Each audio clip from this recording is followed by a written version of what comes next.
제가 예전에 회사 다닐 때 맨날 하는 게 있었어요.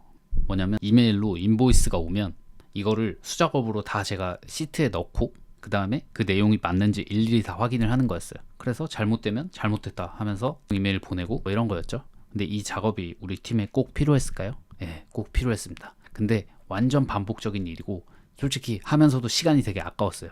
근데 그 당시에는 그게 최선이라고 생각하고 일을 했었어요. 여러분들 중에서도 예전에 저처럼 이렇게 매일 반복되는 단순 업무에 시간을 쓰고 계신 분들이 있을 것 같아요. 하다 보니까 좀 숙달도 되고 해가지고 하루하루 그냥 넘어갈 수도 있는데, 만약에 매일 2시간씩 이런 일을 한다고 생각을 해볼게요.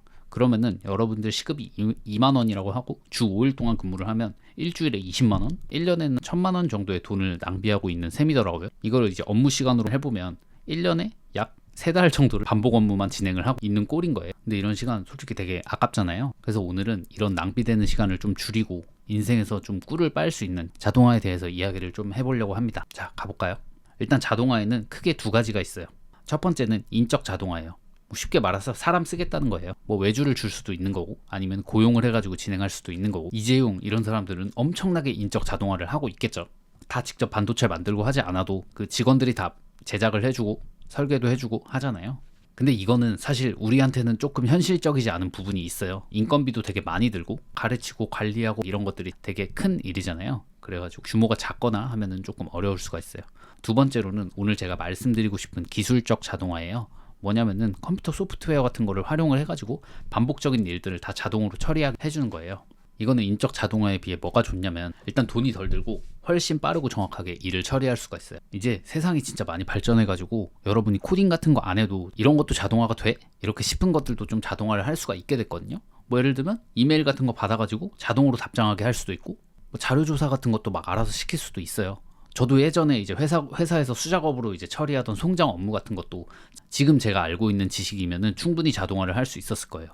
그때는 몰랐는데. 근데 이런 자동화가 사실 완벽하게 모든 문제를 다 해결해 주는 건 아니에요. 당연히 단점도 존재를 하겠죠. 너무 환상을 가지실 수가 있으니까 단점에 대해서도 조금 말씀을 드려보자면요. 이제 첫 번째는 초기에 셋업 과정이 좀 어려워요. 자동화를 시작을 하려면은 시간을 들여서 좀 시스템을 구축을 해야 되거든요.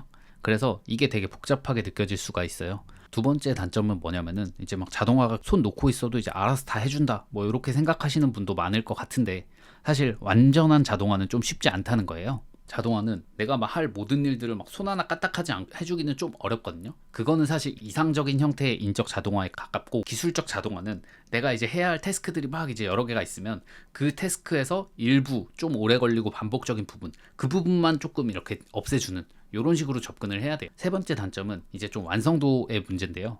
물론 자동화를 세팅하는 사람의 역량에 달려 있겠지만 아직까지는 좀 기계가 한 것 같은 퀄리티의 작업물들이 나오기도 해요. 그래서 이런 부분은 아직 사람의 손을 좀 타야 된다, 이런 것들이 단점이라고 할 수가 있어요. 근데 이런 단점들이 다 있어도 자동화의 장점은 훨씬 크고 명확하죠.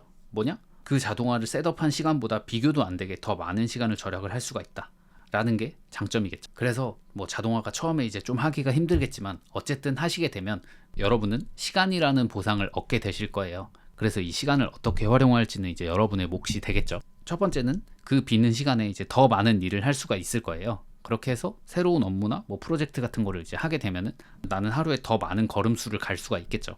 두 번째는 뭐가 있을까요? 그냥 노는 거겠죠.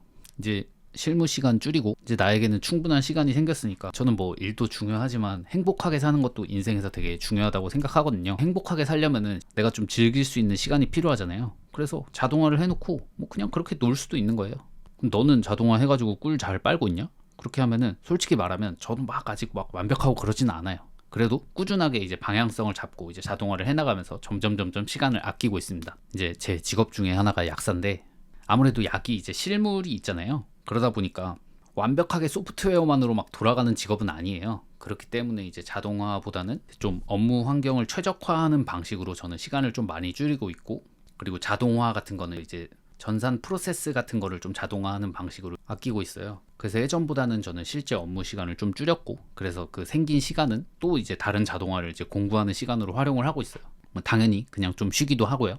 저도 뭐 지금 막 엄청 고수다 뭐 이런 거는 아니에요. 아직 배울 것도 너무 많다고 느끼고, 또 이렇게 배우면서 내 남은 인생에서 얼마나 또 꿀을 빨 수 있을까 뭐 이런 생각에 설레기도 하고요. 저는 이제 꾸준히 방향을 잡아서 공부를 해나가고 있으니까요. 여러분들께서는 저를 약간 먼저 꿀팁을 알아내가지고 공유해주는 사람 정도로 활용하시면 좋을 것 같아요. 앞으로 자동화에 관련된 많은 영상을 올릴 테니까요. 저랑 추구하는 방향이 비슷한 분들이 계시다면 함께하면 정말 좋을 것 같습니다. 저는 자동화 라이프였습니다. 감사합니다.